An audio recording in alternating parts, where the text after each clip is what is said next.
tarde, boa noite para você, meu caro ouvinte. Estamos aqui no Boteco Dev de hoje, que eu não lembro mais o número, porque tem um tempinho aí que eu não gravo. Quem viu os últimos aí vai saber. Então, o tema de hoje é qualidade de software. Estou aqui com os meus ilustríssimos convidados. E antes da gente começar, a gente vai falar sobre qualidade de software, né? Só queria fazer um pequeno jabazinho. Essa semana eu lancei o meu curso. Então, se você quiser aprender a construir microserviços de alta qualidade, performance e escaláveis, incluindo qualidade de software, eu vou deixar um cupom de desconto aqui. O cupom é qualidade de software, vai estar os links na tela. É só usar esse cupom aí para garantir 30% de desconto. Então, se por acaso você vê que faz sentido para você, não deixe de adquirir esse curso. Deixa eu só botar em tela cheia aqui que eu tinha esquecido. Então, eu vou começar com o Christian, porque ele é o único que eu tenho mais afinidade. Então, cara, começa se apresentando aí pra gente. E aí, pessoal, tudo bem? Eu me chamo Christian Calegari. As pessoas que estão aqui já trocaram contato comigo alguma vez. Eu trabalho com tecnologia, com informática há mais de 10 anos. Conheço o Ramon que está aqui, conheço o Leandro aí da comunidade, também a Renata. E para mim, cara, falar sobre tecnologia é sempre algo muito prazeroso, porque eu posso dizer que eu trabalho no que eu gosto. Por isso que faz tanto tempo que eu estou na área. E falar sobre qualidade de software, melhor ainda, porque não é só fazer, né? Mas tem que fazer com qualidade. Exatamente. Vamos na fila aí então. Leandro, pode ser você? Opa, tudo certo, pessoal? Sou o Leandro, sou aqui de Criciúma, atuo aí na área de qualidade de software há mais de 10 anos, né? Iniciei em tecnologia já nessa área, atuei aí em diversos segmentos de sistemas, né? Atuei testando manual, automação, agora atualmente sou coordenador de um time de QAs, né? E tô aí pra gente bater um papo legal sobre isso. Show de bola. Ramon, pode ir. Opa, olá pessoal. Então, eu também sou aqui da região de Criciúma, né? Mais especificamente, eu moro aqui na cidade de Morro da Fumaça, aqui do ladinho, e trabalho aí também aí nessa área aí de tecnologia aí já faz aí mais de 10 anos aí. Conheço tanto o Christian quanto o Leandro aí de muito tempo atrás e já trabalhei um pouco com tudo assim na área de tecnologia, desde arrumar impressora, fazer parte de teste, desenvolvimento. Então, agora estou trabalhando exclusivamente com performance, teste de performance. Então é isso, e gosto bastante do que faço também. Olá, boa noite. Eu me chamo Renata, eu trabalho numa empresa de tecnologia há mais ou menos 5 anos. Sou formada em processos gerenciais, então quando entrei na empresa foi com o objetivo de atuar na área administrativa. Fiquei um tempinho no comercial, passei para o CS, onde eu convivi mais com o pessoal aí da parte técnica. Me encantei, decidi que era aquilo que eu queria para mim. Eu ingressei na faculdade de análise e desenvolvimento de sistemas. Rapidamente eu migrei ali para a área de testes. Sou super feliz, a gente começou com testes manuais, agora estamos implementando automação de testes. É realmente a área que me brilha os olhos. Creio que a gente vai fazer um bate-papo bem legal aí sobre o tema de qualidade. Boa noite. Muito bom, muito bom. Como o Christian falou ali, esse episódio eu já estava devendo faz tempo, né? Porque não tem como falar de software em produto em geral, né? Sem ter a qualidade, né? Quando está entregando alguma coisa, um produto principalmente tem que ter um jeito, métricas, metodologias, formas de garantir que esse teu produto tem qualidade. Então, quem é que vai começar a introduzir o assunto para mim? Eu estava pensando em você, Leandro. Você ali, pelo que falou, é meio que especialista na área, então se puder dar uma palhinha para a gente, introduzir o assunto. Boa. Então, eu sempre costumo falar que quando a gente fala de qualidade, né, a gente fala muito de qualidade de software, né, que é como tu falou, é um diferencial muito grande para a parte de comercialização e satisfação do usuário. Mas se a gente volta um pouco antes, quando a gente for pensar mesmo o que é qualidade, né, a qualidade ela é algo muito subjetivo, né, é algo muito da percepção do usuário, da percepção de quem está comprando, né. E quando a gente vai estudar qualidade lá, antigamente, quando que surgiu a qualidade, né? Quando que o mundo começou a entender o que era qualidade? Foi lá na época dos reis e rainhas lá, que a gente tinha os castelos e tinha os vilarejos e começou a se formar um comércio. Então, naquela época, o que que se percebia? Que os melhores comerciantes ali, o pessoal que tinha uma qualidade melhor, que fazia um produto melhor, eles começavam a ter amizade ali com os reis, então eles tinham alguns benefícios, algumas regalias, o produto dele valia mais. Então, lá, quando o pessoal começou a entender o que era o comércio, né, a compra e venda, eles começaram a ter essa ideia de qualidade. E quando a gente vem agora para o mundo atual, falando em tecnologia, a qualidade ela expandiu muito, né? No começo a qualidade era basicamente o quê? Eu vou fazer um software de prateleira, vou lançar o software e eu não quero que ele tenha bugs. Eu não quero deixar o meu usuário final chateado. Mas hoje a gente já fala muito sobre qualidade de dados, sobre a segurança, que também envolve qualidade, a performance, que é uma percepção de uso dos sistemas, né?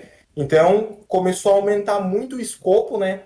E tirou um pouco essa visão que a gente falava do tester, né? Que era a pessoa que só testava, só fazia o teste manual ali, o básico, e trouxe muito mais esse perfil do QA, né? Que é a garantia de qualidade de todo o processo, né? Então, desenvolvimento, a pessoa que se preocupa com os dados, se preocupa com a marca do produto lá na frente. E acho que tudo isso engloba esse universo, né? Tu já puxou bastante coisa também pra gente falar, né? Alguém tem mais algum um complemento? Manda lá, Ramon. Vai lá. Opa, então, depois dessa aula que o Leandro deu aí, fica até difícil da gente complementar, né? Mas vou tentar aqui dar minha palhinha aqui. Eu gosto de só reforçar assim um pouco o que o Leandro falou ali mesmo, que seria muitas vezes a gente, pelo menos voltando para nossa área, né? O conceito de qualidade em si ele é amplo, né? Mas voltando para nossa área, às vezes a gente acha que a qualidade é um software não ter bugs, né? Não ter problemas, defeitos. E na verdade não é isso, né? Já aconteceu de a gente entregar um software perfeito, sem bugs, mas esse software não vale nada para o cliente. Então, de certa forma, ele não atingiu a qualidade que o cliente esperava, né, do software. Então, eu acho que o conceito de qualidade ele vai muito nisso que o Leandro comentou, que é a visão do usuário, né, em relação ao software, né, nessa relação que a gente tem aqui. Uhum. Acho que é isso. Eu compartilho dessa ideia porque eu vejo também que as pessoas têm um pensamento muito simplista quando se fala assim qualidade, né? Porque mais ou menos assim, qualidade é o tester lá, né? O programador foi lá, fez o que tinha que fazer, aí o cara foi lá e testou, beleza, isso que tu fez tá funcionando, toca pra frente e segue a esteira. Mas como o Leandro falou, cara, isso vai muito além, muito, muito, muito. É por isso que até esse nome aí, esse QA, ele é relativamente novo, né? Eu lembro que não lembro de ver isso antes.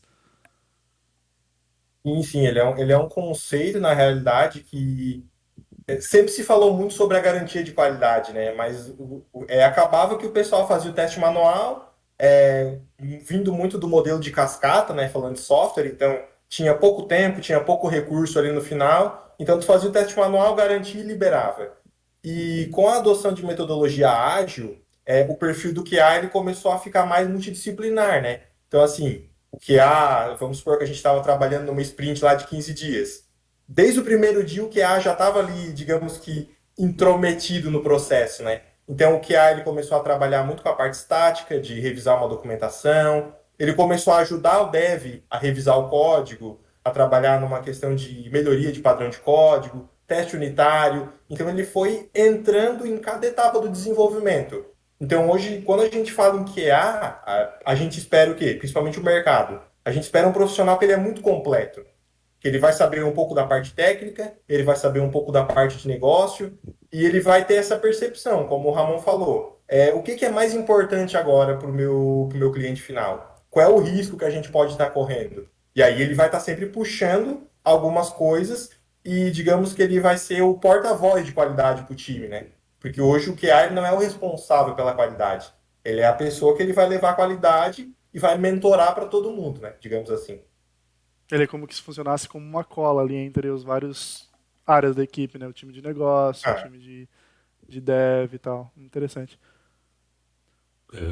Um acréscimo que eu poderia dar e que acho bastante importante é que o QA ele atua muito no controle e na garantia da qualidade, desde o processo inicial até o seu final, garantindo que todo esse processo está sendo seguido, né? Um exemplo, a qualidade ela não é uma área específica, mas ela é uma cultura dentro da empresa. Os desenvolvedores, Se tem analista, os analistas, PO, todos eles têm que fazer com qualidade. E fazer com qualidade, aí vem o que o Ramon falou, é a entrega do produto sendo a necessidade do cliente. A gente trabalha, e isso tem que ser entendido pelas pessoas, quando você fala em código, o código em si ele não é tão importante como a entrega. Se a entrega não resolveu uma dor, o código ele foi em vão. Digitei 3.000 linhas de código, mas não resolvi o problema, não adiantou de nada. Digita 100 linhas e resolve o problema do cliente. É essa a questão. O processo tem que ser bem feito e o todo tem que ser entregue do jeito que foi solicitado. E nisso a gente pode usar vários exemplos. E aí eu queria abrir também para a Renata para ver se ela tem alguma situação que aconteceu de algum cliente, de alguma questão de falar, não foi bem isso.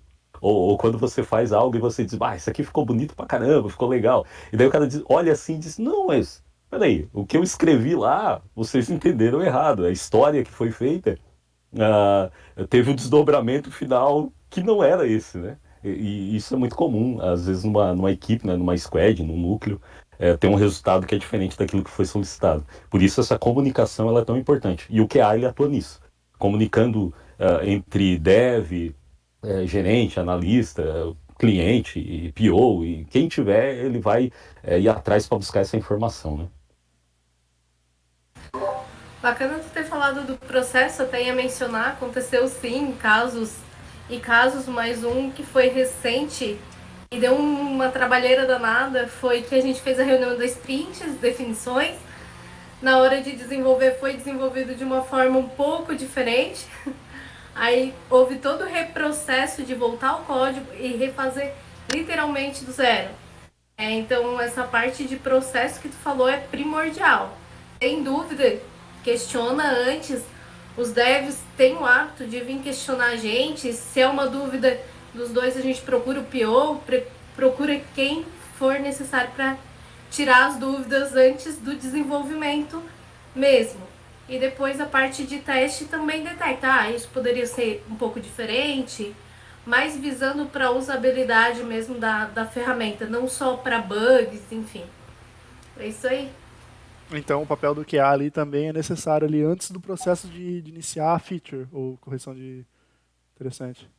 Isso aí é uma abordagem nova. Eu nunca tinha visto dessa parte aí. Geralmente, todos os das empresas que eu já trabalhei que tinham analistas de QA, engenheiros de QA, enfim, eles ficavam na parte pós-produto, sabe? Garantindo que todo aquele processo ali tinha sido feito conforme requisitos de negócio, né? Então, antes a gente tinha ali a primeira etapa da esteira, que era a identificação do problema do cliente, depois seria a elaboração ali uma formalização daquilo que o cliente pediu, né, para garantir que aquilo que ele quer é o que vai ser entregue. Então faz a parte de produção, depois a parte de qualidade e, enfim, a entrega onde tudo isso deve estar conforme acordado no início. Mas essas metodologias aí, tipo, falou qualidade, a gente fala em qualidade. Quem que define essa qualidade? Pelo que Padrão, né? Tipo, tem um padrão, tem o quê? Tem um livro, alguma coisa assim que a galera usa ou não? Tipo assim, na base de chute, sabe? Isso aqui tá funcionando, então vamos seguir nisso. Isso aqui não funciona, então vamos largar fora. Como que é? O que eu vejo hoje é que tem algumas metodologias, né? Então, por exemplo, tem algo que é muito voltado para software de prateleira, de, como a gente está falando aqui, esteira, entrega de software e tal. Tem algumas certificações na área, alguns livros que são base assim, para o teste, né? Mas uma coisa que eu gosto muito de estudar é como que o QA está sendo inserido em novas áreas, né? Então, por exemplo, esses tempos eu estava dando uma olhada lá nas vagas para a parte de qualidade da SpaceX. Aí a gente pensa, nossa, a SpaceX faz foguete, leva satélite e tal, e eles têm uma área muito forte de qualidade. E para eles, o que é importante lá na qualidade? Basicamente não é nada do que a gente trabalha no dia a dia, que é a qualidade de software, né? Para eles lá, basicamente, os requisitos são tu ser morador dos Estados Unidos, né? Tu ter cidadania, porque como a SpaceX ela tem um contrato com a NASA, então tu tem que ser morador ali, porque tem uma coisa meio governamental. E eles têm uma certificação, pelo que eu vi lá, que ela é de, tipo, engenharia de produtos. Então, a parte de qualidade lá, ela é muito mais voltada ao projeto. Então, quando o pessoal está projetando um novo foguete, está projetando uma nova cápsula, é naquilo ali que eles vão se basear. E o mercado europeu e o mercado norte-americano, ele tem muito isso, sabe? ele tem muito essa questão de ter uma regulação, tem uma regulação para aviação, tem uma regulação para metrô, tem regulação para sistemas hospitalares. E aí lá dentro, Eu caí? Não, né? Ah, tá. É o Leandro, então. Beleza. Acontece, é. Peripécia da pandemia. Tá mutado, ô, Christian. Pode puxar o barco aí, ô Ramon. Concorda com o que ele falou? Discorda? É, Li e aceito. né? Li e aceito. Ele entrou de volta ali, ó. Vamos ver Continua o raciocínio. se ele chegar, Se você ele for pra continua o trabalhar na raciocínio. SpaceX, tem que morar nos Estados Unidos, cara. Bah. Isso conectado é, no Discord. é que, como é essa questão militar, tu tem que ser cidadão de lá ou ter o Green green card. Green card, card. é isso, né? Então, para você trabalhar lá, tem que ter isso. Nossa, Então, aqui já fica no. um desafio aí. Como diz o Leandro quando ele me contou essa história, é mais fácil tu trabalhar na SpaceX do que tu conseguir o green card. Deixa eu abrir um parênteses aqui. Ô, Leandro, a tua internet tá faltando qualidade. Pode continuar o raciocínio aí, mano. Eu acho que ele caiu de novo. Aí, de novo, Não, mas olha deve só, ser vamos supor o... assim, vamos supor que, bah, beleza, eu fui contratado na SpaceX. Eles dão um jeito de conseguir um green card pra ti, né? Não é possível que se o cara conseguiu entrar lá, os caras não vão te contratar porque tu é de outro lugar, sei lá. É, diz que é uma das coisas mais difíceis que tem é tu conseguir esse green card, né? Não, tô ligado. Mas acredito que sim, acredito que... é, porque nisso daí que tu comentou, já é interessante que, tipo, o mercado lá fora, ele busca bastante engenheiro, cientista, assim, De a fora. nível internacional, É. né? Então, para isso é um funcionário que tem bastante valor hoje no mercado, né? Uhum. Então, tanto é que é difícil o mercado nacional competir, né? Porque lá fora eles pagam em dólar, né? Pagam em euro. Então, Aham. a gente tem bastante os cientistas aí que saem do país por conta disso. E eu acho que, né, nesse teu exemplo aí, acontece muito disso, né? Deles dar o green card aí pra esse tipo de mão de obra aí. Isso acaba nos chamando a atenção pro inglês, né? O quanto ele está Com sendo a certeza. cada dia mais importante, né? Sim, com certeza. Mas tem empresas na É, Europa que, tipo assim, se tu passar, tu vai pra lá, eles pagam passaporte, eles pagam, garantem tudo, tá ligado? Moradia e tal. Tipo, só vem, tá ligado? A gente te garante que tu vai vir pra cá. Eu imagino que nos Estados Unidos deve ser a mesma coisa. Ainda mais se é, tipo, uma empresa desse nível, tá ligado? Tipo, pô, o cara foi contratado na SpaceX, mas eu acho que eles não vão conseguir tirar um maluco lá, sei lá, da Índia, do Brasil. O cara só fala, vem, ele dá um pulo, chega lá. vamos pegar um exemplo prático aqui que eu acho bem bacana, o caso do Leandro, do Ramon, e de várias outras pessoas que eram aqui da região. Eu estudei também, quando eu estudei com o Ramon, eu estudei com o André Parobé. Isso. Hoje ele tá fora também, tá na Europa, eu acho que em Portugal. E o que que acontece? As empresas têm referências, né, de empresas grandes, como é o caso que o Leandro está trabalhando, o Ramon, que é de São Paulo, eu acho que seria isso, né? Hoje, Isso, em de São São Paulo. Paulo, eles acabam perdendo profissionais para empresas de fora. Uhum. Empresas fora do Brasil fazem uma proposta que é irrecusável, como bem mencionado, Não, vai não ganhar em é. dólar ou em euro, que seja, não tem como o cara falar não, né? E pode muitas vezes continuar trabalhando no Brasil, né? Então o cara só chega para a empresa e diz tchau, né? Vou ter que ir. Só que aí essa empresa, ela perdeu um profissional ótimo, excelente. O que que ela faz? Ela busca em outras regiões. Então, no caso deles, ela veio aqui em Santa Catarina e disse, ô, Leandro, vem trabalhar com a gente, É, cara. é. E precisa de mais gente. E daí o Leandro falou, foi lá, pegou o Ramon, catou e, ô, tem um cara bom para trabalhar aqui com a gente. E aí, o que que vai acontecer? Essas empresas de fora do Brasil pegam profissionais, a maioria das vezes de São Paulo, que é uma referência, e as empresas de São Paulo pegam das outras regiões do Brasil, onde tem profissional e estão Exatamente. buscando. É. Eu vou abrir até uma questão que aconteceu agora. Eu, particularmente, eu sou de Criciúma também, né? Ah, trabalho numa empresa aqui da região, e estou me desligando já no dia. no dia 7, porque dia 15 eu começo em outra empresa, que é de São Paulo. Então, Não é, realmente É que, tipo, não é que eu diria que é justo, tá ligado? Mas, tipo, não tem como competir, sabe? Aconteceu a mesma coisa comigo também, tipo, não tem como competir, cara. E é isso, cara, é o mercado, tá ligado? Dois problemas. Não tem gente. E depois, aí vem todo mundo atrás, aí, cara, é o leão comendo tá ligado? É Não tem verdade. como. e aí eu posso até falar algo, voltando atrás, né, na questão do padrão. Tem ISOs, né, hoje, na parte de qualidade. A certificação, ela bate numa ISO, de como as coisas devem ser feitas. Até tem algumas certificações são bem conhecidas, tipo a CTFL, né, e coisa do tipo.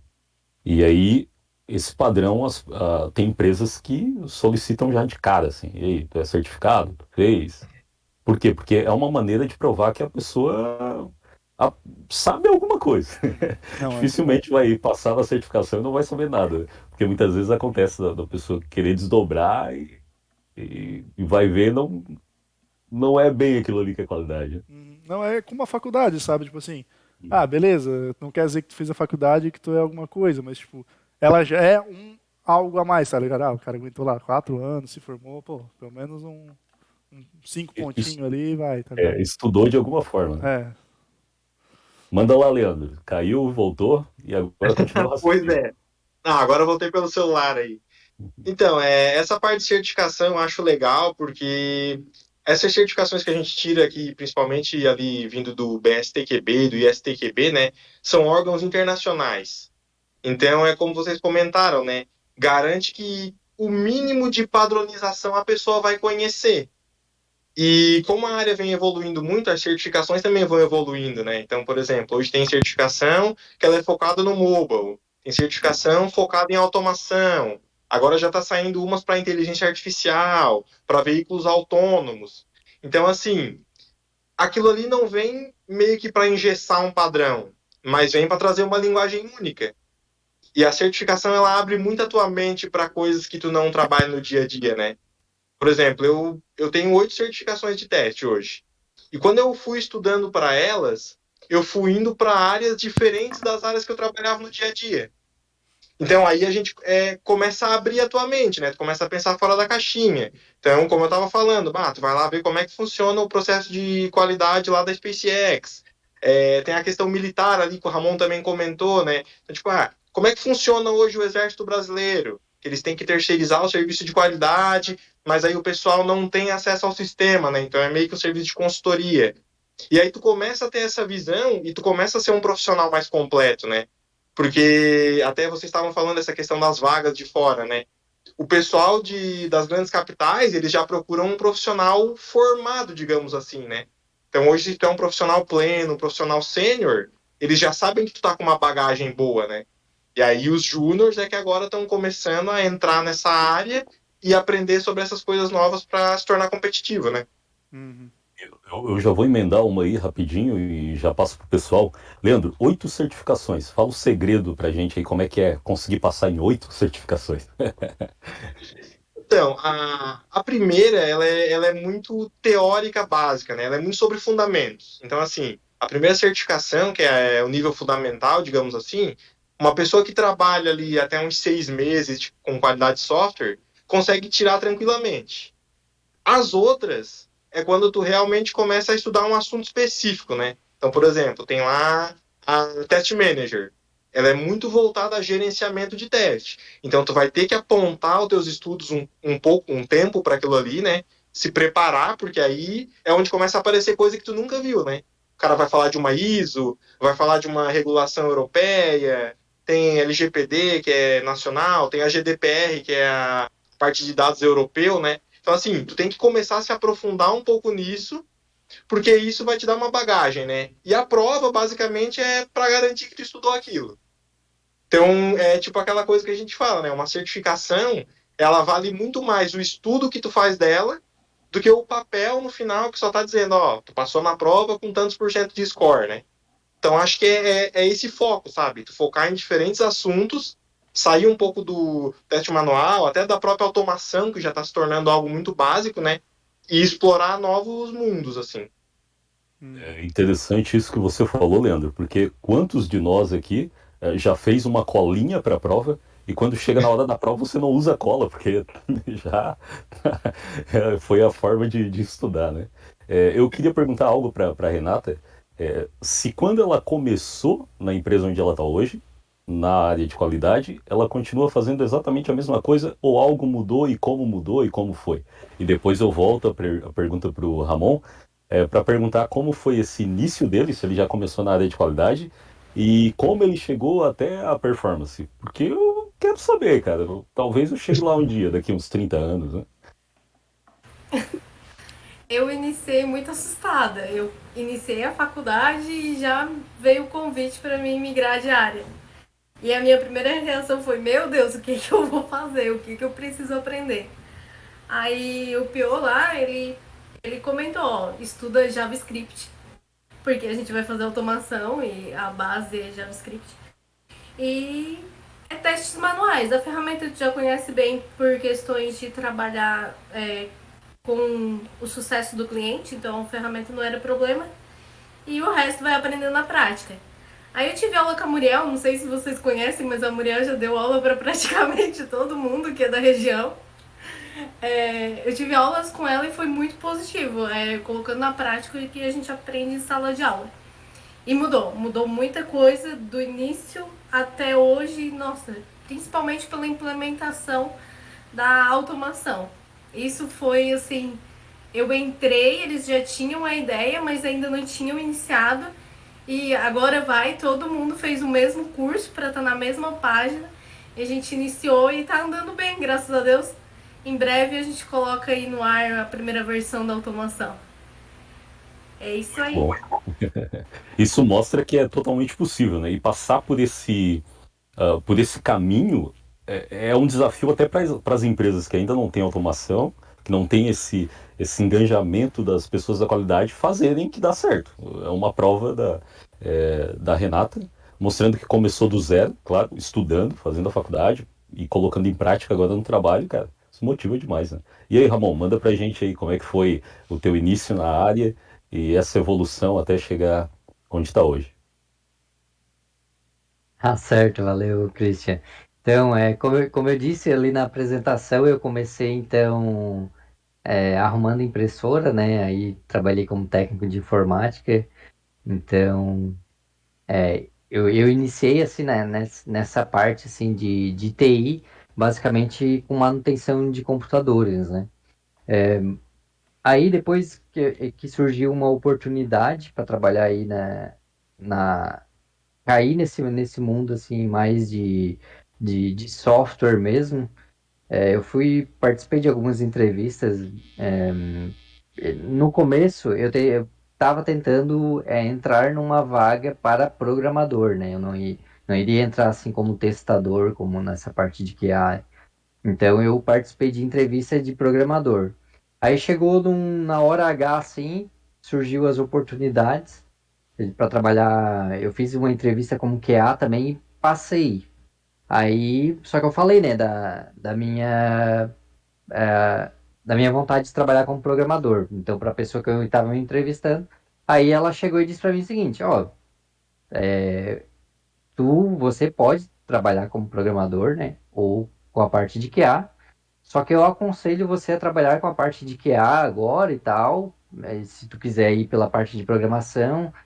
Só que a parte de programação é um pouco mais complexa, né, para quem está iniciando.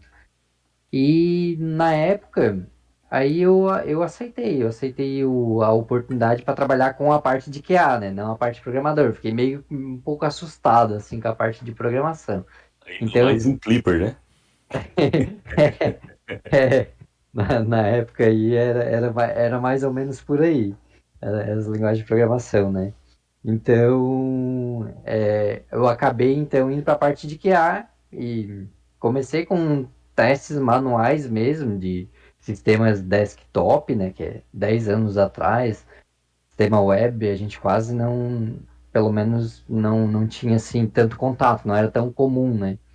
E parece que não faz tanto tempo, né? 10 anos, assim, as coisas mudam muito. E daí comecei com testes manuais, daí fomos trabalhando, né, com testes manuais e parte de automação eu fui trabalhar depois de uns 5 anos, em torno de uns 5 anos, trabalhando com testes manuais, tá? Que daí começou, a automação não era algo assim tão difundido como é hoje, né? Parte de automação de testes. E daí em torno aí, em 2015, mais ou menos, que comecei a trabalhar com automação. Aí trabalhei ali mais uns 2 anos, 2, 3 anos com a parte de automação. Também fiz alguns testes de performance também, e daí eu comecei a entrar nessa área de teste de performance até o meu TCC. Eu fiz junto com o Leandro também, né? O nosso TCC ali foi voltado à qualidade de software com performance de sistemas web. Então tem bastante conteúdo que a gente aprendeu aí, até como Renata falou ali, lembrei da Muriel aí, quem fez TCC com ela aí vai lembrar, né? Então ela que apoia bastante a gente. Fala aí, Christian. Ô Ramon, só uma pergunta para quem está nos assistindo e fala assim, mas teste de performance? Que é isso, cara? Explica pra gente para Um deixar Certo, roda no isso certo. mais Windows, outro claro. roda no XP. Não, tranquilo. Deixa eu contextualizar aí então, o pessoal pode ter alguma dúvida. Mas basicamente, o que que acontece? Nessa parte assim de QA, assim, nessa área de teste de software, a gente tem alguns testes específicos. É como se fosse um médico, né? A gente tem lá o clínico geral, mas a gente tem um médico para cada especialidade. A gente tem um médico que cuida da mão, tem um oftalmo que cuida dos olhos. Aí a gente tem os especialistas de cada área, tem o neurologista, o cardiologista, e na área de teste de software não é diferente. Então a gente tem o pessoal que trabalha com testes manuais, e a pessoa abre o software e executa o teste ali, vai verificando, procurando bugs manualmente. Tem o pessoal que faz o teste automatizado, e programa um robô para realizar os testes automáticos, digamos assim. E na área de teste de performance, a gente vai lá a grosso modo, a gente verifica quantos usuários que o nosso site vai suportar, né? Principalmente hoje está muito forte na questão das Black Friday, né? Quando a gente tem muitos acessos ali nos e-commerce para ver se, digamos lá, o Magazine Luiza da vida vai suportar o número de acesso lá na quantidade de vendas da Black Friday. Então, o teste de performance garante isso, garante que o site não vai cair, o site ou o app, o sistema lá, não vai ficar fora quando a gente tem uma quantidade enorme de acesso no aplicativo, né, no sistema. Eu queria perguntar pro Leandro e depois volto pro Ramon novamente. É, Teste de performance é o mesmo que estresse? Então, aí é onde a gente começa a entrar nos nossos vários termos e várias terminologias, né? Mas o teste de performance, basicamente, ele vai ver toda a performance do sistema, né? E aí, dentro do teste de performance, tu vai ter, né? Por exemplo, um teste de estresse, que é tu subir uma quantidade de usuários até tu derrubar o servidor.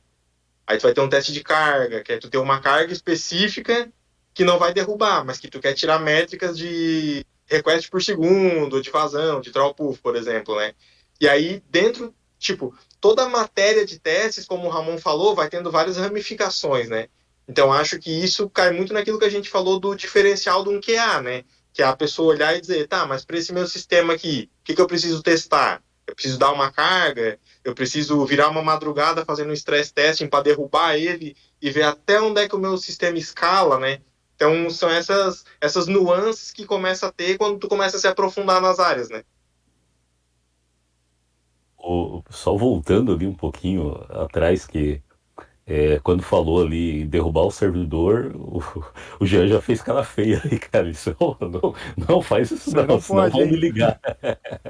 E outra coisa também que foi interessante é que a Renata falou em JavaScript. Daí o Jean falou assim: ah, não, é Java. Acho que vocês também trabalharam com Java, né? Então aqui a região é forte em Java e C Sharp, uma brincadeira. E ô Ramon, a minha pergunta é, tá, o teste de performance, mas como se faz isso? Existe ferramenta? Ou tu vai ligando para as pessoas e diz, ó, acessa aí, mais um, acessa outro aí o sistema, e até chegar ao tanto que você gostaria? Certo. Não, não. Isso aí é até interessante essa abordagem, mas não, a gente tem ferramenta sim, né, para simular isso. Hoje a ferramenta mais conhecida aí, a mais difundida aí, que é a mais utilizada, que a gente tem é a ferramenta JMeter, né? Essa ferramenta ela é open source, totalmente free. E a gente consegue realizar o teste, atende basicamente todas as necessidades que a gente precisa. Então a gente tem uma ferramenta que faz isso que tu citou, Christian. Ela vai lá e simula, eu digo lá para ela o seguinte, eu quero simular aqui 10 mil usuários no meu sistema.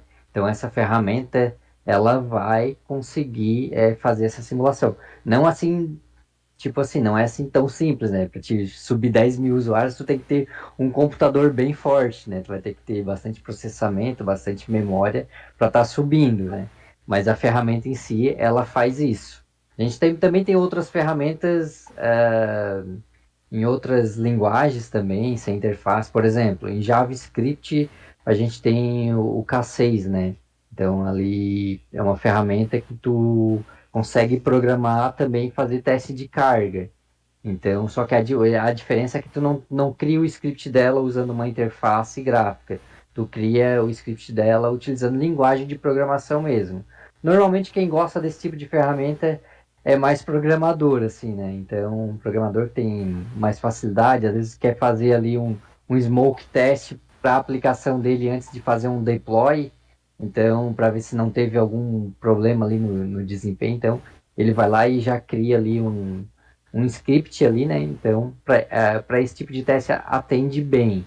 Mas já para testes, pelo menos pessoalmente, assim, a experiência que eu tenho para testes mais robusto, eu gosto bastante do JMeter, né? Aí a gente Só tem um outras parentezinho opções. aqui, interrompendo, só para não perder a ideia do Ramon. Só explica o que é o smoke test, que eu também já ouvi muito falar nesse teste de fumaça aí, mas eu sempre esqueço o que é. Ah, certo. Eu vou passar esse conceito então pro Leandro ou pra Renata aí, eu acho que eles têm mais propriedade de falar, tá? Essa parte assim Quem do sabe da smoke test. historinha do smoke test aí? Sabe, Renata, a historinha do smoke test? Não, Então, conta aí, Leandro. o smoke test ele vem também dos antigamente, né? Que era como eles testavam o encanamento entupido, né? Então, como é que eles faziam para testar o encanamento entupido em várias tubulações de esgoto? Eles iam lá, tocavam o fogo num papelzinho lá numa ponta e ficavam esperando a fumaça sair lá do outro lado. Ou seja, era um teste rápido que ele só verificava isso. A fumaça saiu, não está entupido. Se não sair nada, é porque está entupido.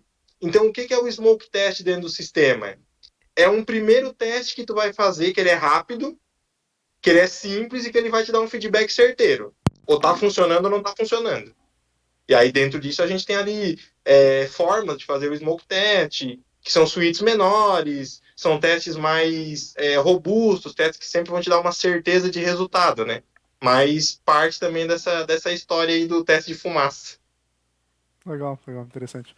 Pode falar, Christian.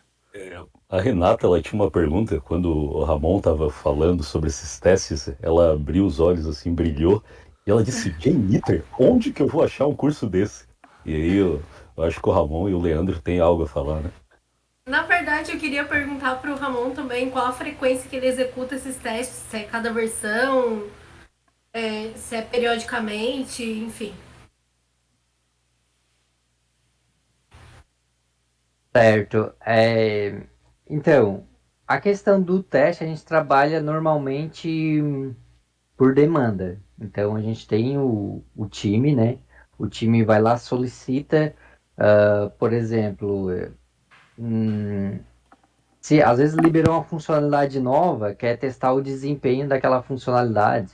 Então, ele vai lá, abre um chamado ali para nós, uma requisição, um chamado ali no Gira normalmente, né?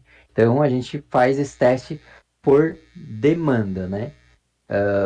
Por exemplo, a gente também trabalha com a parte de vendas, então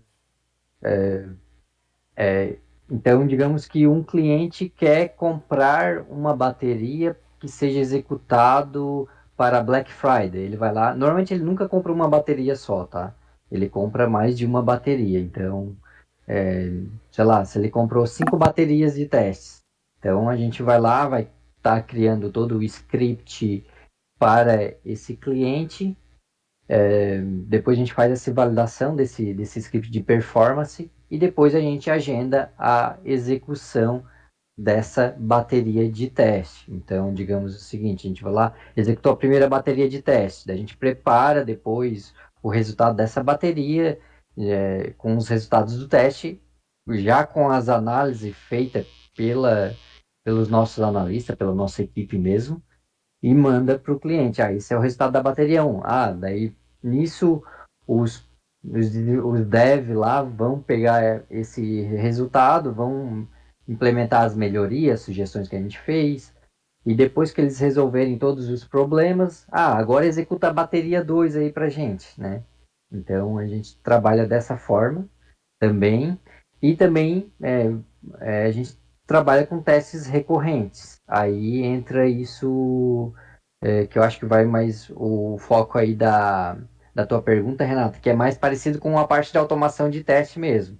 Aí a ideia, a gente tem um teste numa esteira, num Jenkins da vida, agendado, que executa de tantos em tantos tempos. Então, uma vez na semana ou todos os dias, daí depende da nossa necessidade, tá? Mas isso é mais raro na parte de performance, tá? Essa parte de teste recorrente é um pouco, não é tão frequente assim como na parte de automação ainda, tá? Mas a gente tá caminhando para esse tipo de situação também.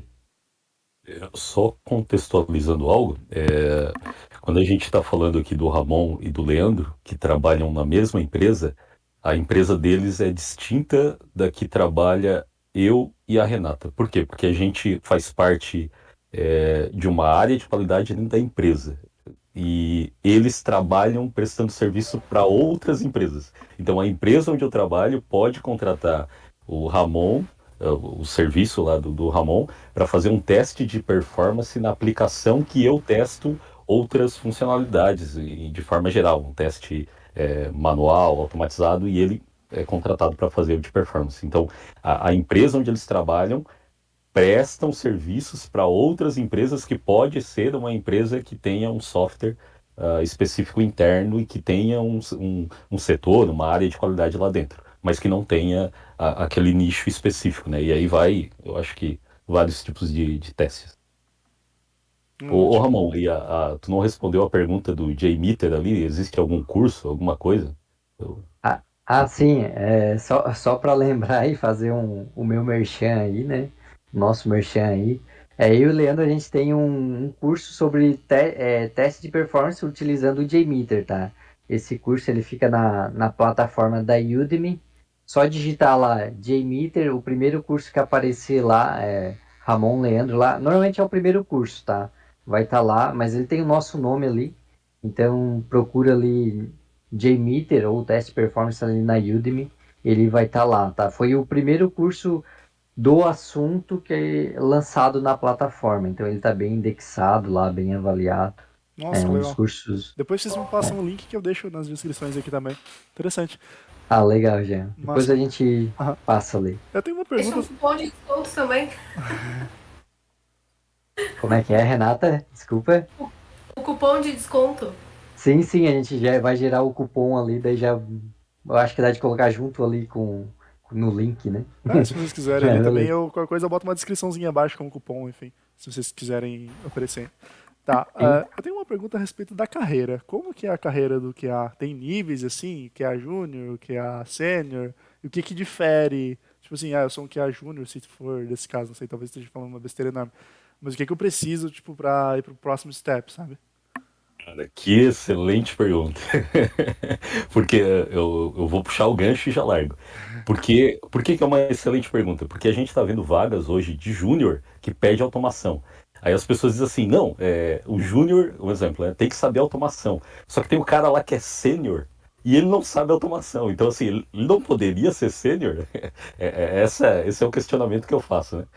Por quê? Porque existem hoje vagas específicas. Existe, sei lá, o teste manual, que é o funcional ali. Existe o cara que só vai fazer teste automatizado. Tem o cara que é o QA, que vai abranger tudo. Então, tem o cara especialista em em um teste específico. Então, como o Jean falou, isso vai muito longe, entendeu? É abrangente, é como se tivesse lá o dev que é front-end, outro que é back-end, um que é full stack, outro que é DevOps tal, e essas coisas do tipo, né? Puxem a corda aí.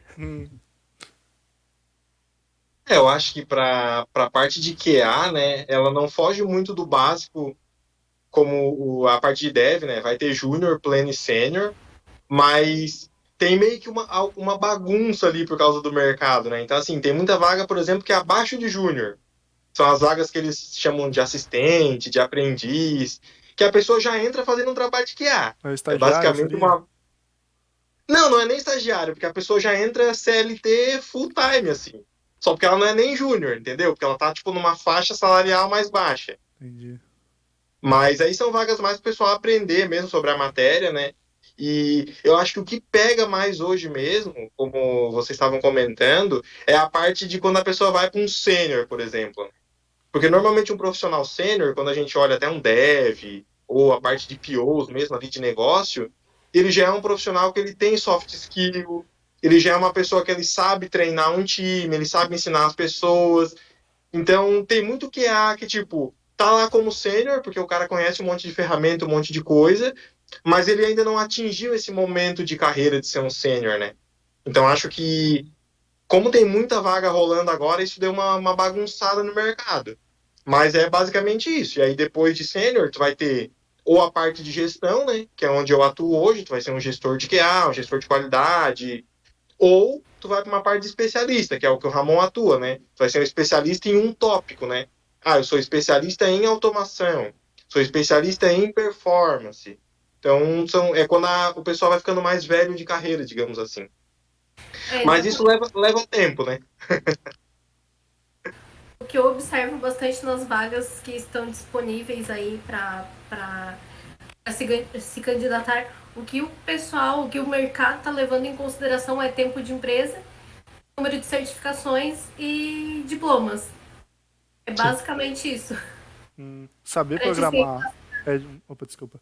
Te interrompendo só um pouquinho. não, é isso para ser classificado como júnior, sênior, Aham, pleno. entendi. E se a pessoa sabe programar, é um diferencial? Essa eu vou puxar aqui que é interessante. No início, quando se falava sobre testes, somente testes, é o cara que testa. Ah, quem era o teste? É o cara que, como eu, fiz faculdade. Minha faculdade ela foi muito teórica. E no final eu terminei a faculdade sem saber programar, cara, desenvolver.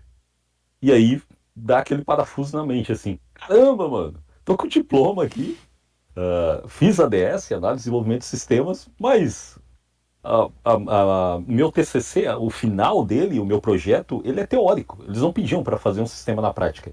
Por quê? Porque se eles pedissem, 97% das pessoas que fizeram o curso não iam conseguir desenvolver. E aí, ah, o que acontecia antes? Essas pessoas que não se adaptaram na fase de desenvolvimento, de conseguir produzir, como fala o Leandro ali, a pessoa entra e já tem que trazer uma produção, eles acabaram indo para um caminho que não precisava desenvolver, que não precisava estar mexendo em código de forma direta. E aí o cara testava lá o que os outros desenvolviam. Então as pessoas desenvolviam, ele ia lá testando de forma funcional. É um cadastro, tem um campo, vou botar aqui um nome, vamos ver o que dá. Não vou preencher tal coisa, vou tentar salvar para ver o que dá. Vou colocar um número, um caractere especial, o cara ia testando. Beleza, até aí tranquilo. E o mercado aceitou esse tipo de pessoa. E não tem um problema direto com esse tipo de pessoa, assim. Hoje existe ainda vaga no mercado para testes manuais, funcionais. Só que o ponto é que está cada vez mais evoluindo e as coisas vão continuar evoluindo. Então, o analista de qualidade, o QA, ele vai precisar conhecer código. Ele vai precisar ser um desenvolvedor? Não, mas ele não tem que ter mais medo, porque antes, quando falava em código, aquele que era o teste, ele tremia. Ele disse, não bota aí na frente aí que o meu negócio é aqui, ó, manual. E hoje não, hoje essa pessoa ela tem que estar envolvida com o time, envolvida com todos os processos. Ele não pode escolher somente uma coisa. Essa pessoa que está escolhendo somente uma coisa é a pessoa que as vagas do mercado vai estar cada vez menor, né? Pelo menos é o que eu tenho visto. E já abro para vocês darem as suas opiniões. Uhum. Vai falar alguma coisa, Leandro? O Victor desmutou? Não, acho que é isso mesmo. A parte de programação ali, ela já não é mais nenhum diferencial hoje em dia, porque aonde tu entrar, tu vai ter que programar alguma coisa, né? Então, acho que, como a gente fala, né, o QA que ele quer ser mais completo e mais multidisciplinar, ele saber pelo menos uma linguagem, que ele tem uma segurança para programar, já vai dar para ele um leque de ferramentas muito grande, né? Porque toda linguagem tem muita ferramenta de teste. Uhum. Então, ali a pessoa já vai conseguir montar um projeto, ela já vai conseguir fazer uma POC na empresa, ela já vai puxar um diferencial. E como a gente está muito nessa linha agora de as escolas americanas, por exemplo, já tem lá na pré-escola, já estão ensinando Python para as crianças, por exemplo, para ensinar matemática. Então, o QA, ele meio que vai fugir de algo que vai engolir ele em algum momento. Então, assim, se tu não tem contato com programação, a gente fala muito na área de QA, que é até desenvolvimento, né? Que é os baby steps, né? Começa com o básico do básico, começa com algo muito fácil, mas busca evoluir, porque em algum momento tu vai precisar. E, por exemplo, tu pega um perfil ali igual ao do Ramon, por exemplo, né? Que hoje a gente não trabalha mais junto faz alguns meses, né? Mas ali na empresa que o Ramon atua, o pessoal tem que ser muito técnico, porque todo mundo programa. Porque são projetos grandes, são projetos de automação muito grandes, suítes muito grandes, né? Então, assim, o QA ali não é o mesmo QA que vai trabalhar numa empresa de produto, que às vezes vai ter que ter um conhecimento de UX, de acessibilidade, de usabilidade, e aí é aquela coisa. Quanto mais completo tu se torna, mais atrativo para o mercado tu vai ser, e é onde estão os maiores salários, não adianta. É meio que tu conseguir vender o que tu pode entregar de qualidade, né? Porque como a gente falou lá no início, a qualidade ela é subjetiva, ela é uma percepção. Então, se tu tá numa vaga e a pessoa que está te entrevistando, que vai te contratar, ela percebe que tu vai agregar muito para a qualidade, teu salário vai lá em cima. Se ela percebe que tu vai fazer o básico, tu vai ser contratado também, porque falta gente, mas tu já vai entrar numa faixa mais baixa. Uhum. Não, realmente. Ô, Eu ô, perguntei Leandro, sobre a questão de deixa, código, só um pouquinho, pode, Cristian, deixa eu só concluir aqui. É porque, tipo, eu conheço realmente muita ferramenta de teste, JavaScript principalmente, né? Aí você está falando de JMeter, aí qualquer coisa que tem o J na frente eu penso em Java e eu pergunto aí, tem alguma coisa a ver com Java ou nada a ver? Escreve Java ou não? É só a ferramenta feita em Java, alguma coisa assim? Como é que é esse JMeter? O JMeter ele é da Fundação Apache, né? Ah, Ele é uma ferramenta mais voltada à interface visual. Então, tu monta os scripts lá dentro com alguns componentes, temporizadores, componentes de JSON, de cookies, uhum. mas tu consegue fazer scripts em JavaScript e acho que em Python também, né, Ramon? Ele permite tu programar alguma coisinha lá dentro. Então, o JMeter em si, o código-fonte dele, ele é escrito em Java. Então, ele roda com base no Java. Mas, para a gente, como o Leandro disse, para a gente utilizar, não precisa conhecer Java. Porém, ele tem alguns componentes que permitem alguma customização, alguma personalização no teu teste ali. E daí a gente consegue utilizar ali JavaScript, Groovy, o próprio Java também a gente consegue utilizar. Então ele tem esse leque ali de opções, né? Mas sim, esse J dele é porque ele veio do Java ali. Foi programado em Java, né? Exatamente. Geralmente é J alguma coisa, JBoss, tudo Java. o Jean Isso. conhece é o JUnit, né, Jean? JUnit JUnit é meu S2. E o, ô Leandro, fala pra gente algo, cara, que o pessoal deve estar se perguntando. Você trabalhava aqui numa empresa da região, né, há bastante tempo, e como que surgiu essa oportunidade, assim? Será que mudou alguma coisa quando você começou a botar certificação lá no LinkedIn, começou a mudar o nome lá do título para várias siglas. Algumas pessoas te chamaram, foi isso?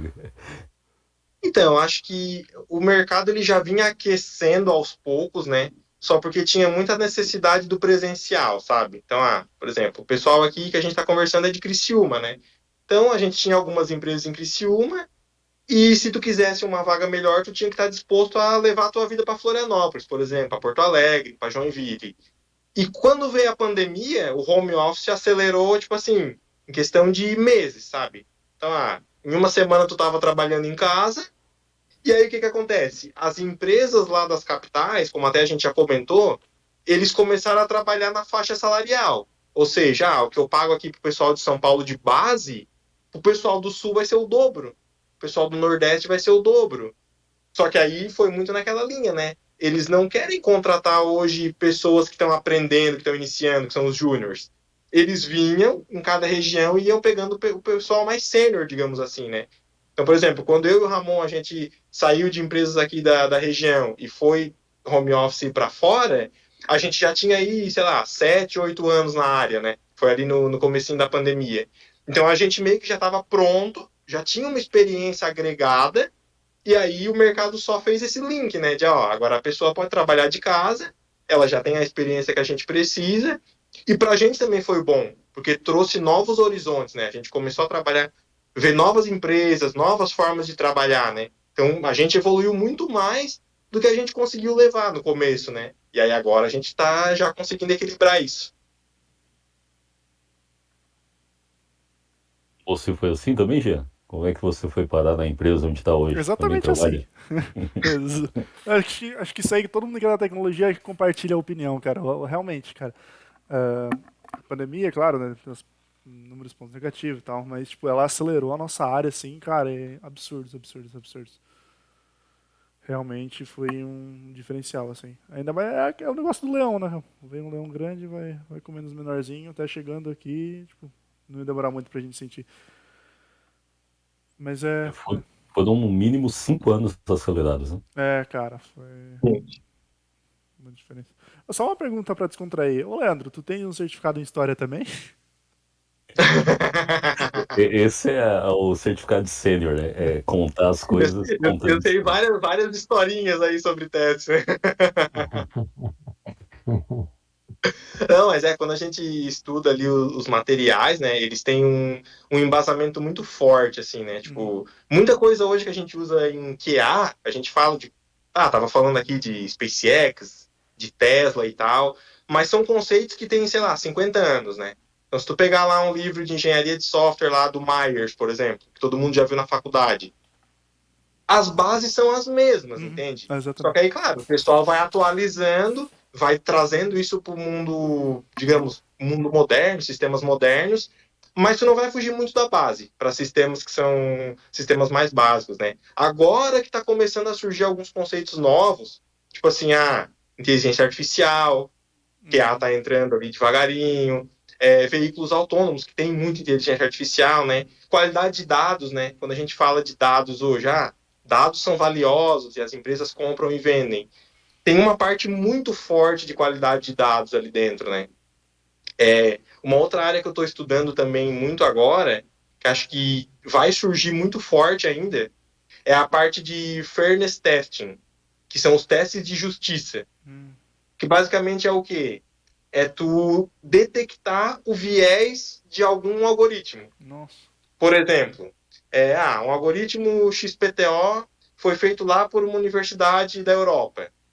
Aí as pessoas que desenvolveram, não é que elas têm um preconceito com alguma coisa, mas como elas vivem no círculo Tá social e enviesado. têm as mesmas experiências, ela tem um viés. Então, o que esse tipo de teste vem trazer? Ele não está ali para dizer que o cara que desenvolveu é preconceituoso. Muito pelo contrário, porque o QA ele é sempre uma pessoa que ele leva informação para o time, né? Então ele vai testar sempre com um viés diferente, né? Então, uma identificação facial, por exemplo. Pô, tu vai testar, tem milhões de pessoas para te testar com milhões de aparências. Quando tu tá falando sobre identificar digitais, identificar assinaturas. Então, são conceitos muito novos que agora eles já não surgem mais em livros de engenharia, né? Eles estão vindo muito mais das universidades, de incubadoras, assim, né? Eu vi, eu não sei de qual foi a empresa, mas ela tinha um sistema de reconhecimento facial meio que enviesado, porque, tipo, ela tinha facilidades para reconhecer rostos de um determinado grupo étnico de pessoas e outro tipo passava mais trabalho, sabe? Tipo, um negócio que quando descobre assim, meio que explode tudo, sabe? É um negócio foda. O impacto é muito, tipo assim, pro algoritmo às vezes é algo simples, mas o impacto para uma marca, quando isso acontece, ele é muito negativo. Porque aí o usuário final, ele não sabe o que eu tô falando de fairness testing. O usuário final vai dizer, pô, esse sistema é preconceituoso. Então, a gente tem que atuar muito na prevenção, na mitigação desse tipo de problema. E, às vezes é, sei lá, é pegar um novo conjunto de imagens e treinar o algoritmo de novo. Simples de resolver. Mas quando acontece lá e cai numa rede social, cai no Twitter, por exemplo, cara, às vezes a tua empresa vai perder milhões de mercado de um dia para o outro. Normalmente, quando acontece isso que o Leandro falou, é vendido como se fosse proposital, né? E não é, só no fim é tipo assim, é vendido como se o software fosse programado para ser daquela forma ali, mas não é, né? Às vezes é como o Leandro falou, a gente só precisa ter os QAs envolvidos, conhecendo esse tipo de conceito, e para a gente trabalhar é, é, no ajuste do software, né? Então é bem importante isso. Principalmente porque, tipo assim, a gente deu um exemplo simplista aí, simplista não, mais fácil da gente entender, né? Que é a parte, assim, de identificar etnias, mas futuramente a gente não sabe o que pode estar surgindo hoje que a gente precisa identificar, né? Então, a gente tem que estar sempre se preparando aí com o que pode vir a surgir, né? Com certeza. Diga, Christian. Eu tenho uma pergunta que é um pouco distinta, mas que eu acho que é importante. E eu queria questionar primeiramente para a Renata e depois para o pessoal. Eu vi que a Renata me falou que ela estava trabalhando home office, né?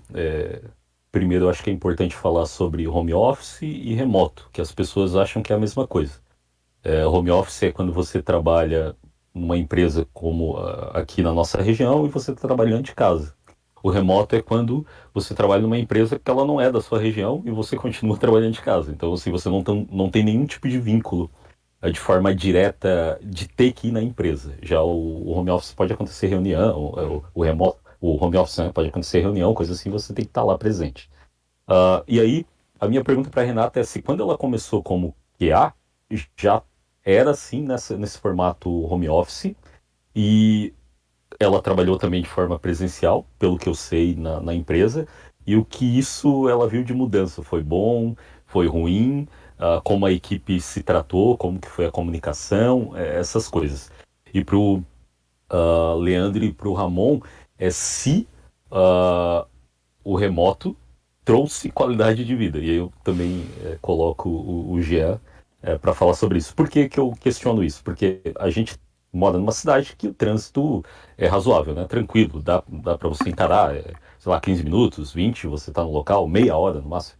Agora tem pessoas que moram em São Paulo que pegam um trânsito danado, assim, que ficam 2 horas, 3 horas no trânsito, e eu acho que isso é bem prejudicial, né? Vamos lá, Renata. Então, sobre o home office, hoje eu tô trabalhando da praia. Excelente! Inclusive, se for para mim voltar para uma categoria presencial, acredito que não quero mais. Faz 2 anos a gente iniciou, mas isso abriu uma porta para que a gente pudesse continuar com o home office caso desejássemos. Então é opção. Atualmente a empresa já está funcionando, ela está aberta. Alguns funcionários trabalham no escritório por opção e os demais trabalham em casa. Funciona? E funciona? Que essa é a dúvida de todo mundo. Hoje em dia não tem como não funcionar com tantas ferramentas de comunicação que a gente tem, né? A gente está sempre se comunicando ali através do Teams, do Skype, Temos reuniões diárias com a equipe inteira. Nossas reuniões de sprints também são feitas remotamente. Às vezes quando o nosso chefe está com muita saudade, ele pede para a gente ir até a empresa, mas é raro. E é isso, assim está se levando. E também, a partir desse momento, a empresa começou a colocar vagas para quem deseja trabalhar home office. Se tu mora em outra região e deseja trabalhar lá com a gente, tranquilo, manda o currículo, se for selecionado, tu não precisa aparecer nunca na empresa. É uma opção, assim, a pandemia nesse sentido, ela abriu algumas portas bem bacanas. Chama na empresa e tem salgadinho, refri, essas coisas, né? Verdade, a gente perde isso, mas ganha em outras questões. A E, e fa- qualidade de vida, como tu disse, eu não preciso sair de casa para trabalhar. Eu trabalho horas aqui na praia, quando eu quero eu vou para Criciúma, enfim. Ô, Jean, conta pra gente, cara, como que foi esse início, assim, de trabalhar em casa? Eu não sei se, eu acho que você trabalha em casa mesmo, né? É, como que foi esse início de forma direta? Porque, assim, tem algo muito positivo. Até eu vi um meme e eu comecei a rir. Tava assim, ah, home office, ou remoto. Aí tava o cara lá dormindo até 7h45.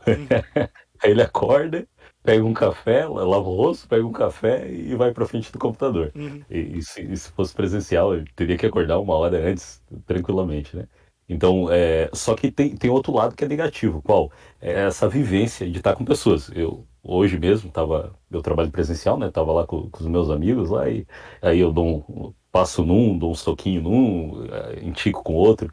E às vezes, quando a gente está longe, não tem como ter esse contato tão próximo assim de você tá olhando para as pessoas, vendo a reação dela, rindo, brincando e etc, né? Com certeza. Não, realmente, isso eu sinto muita falta mesmo, cara. Tipo, o cafezinho, a gente conversava direto, tava sempre tete a tete, olhando pro outro. Só que, tipo assim, é uma balança, sabe? Então, tipo assim, no presencial aqui eu tenho até aqui, aí chega o remoto, ele não tem nem comparação, sabe? Tipo, eu tenho muito mais benefícios trabalhando em casa do que presencial. Eu perco.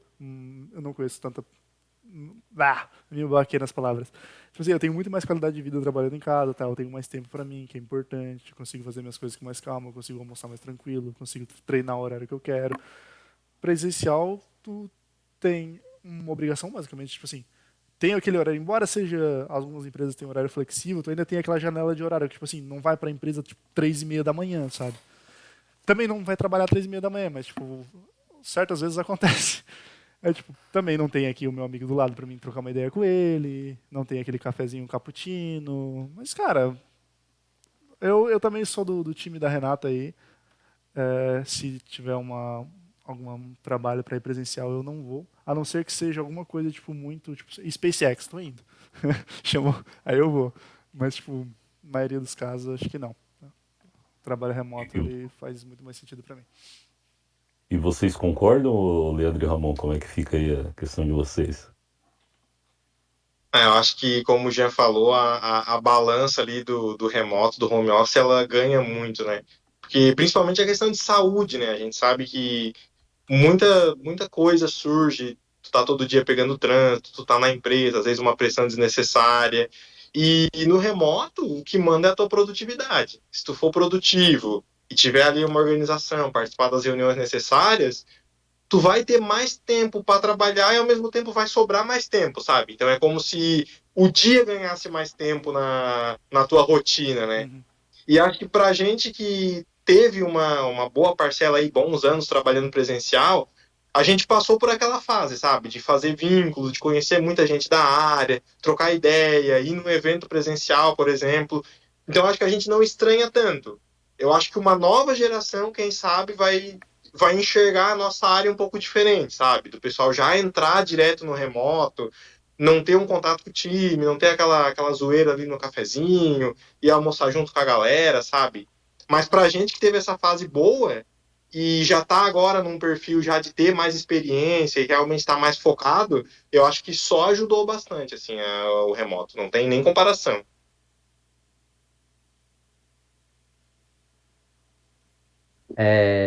Eu concordo aí com o que vocês falaram, assim, tal, mas não vou repetir o que vocês já disseram, só contar a minha experiência lá do início, lá, né, assim que começou a pandemia.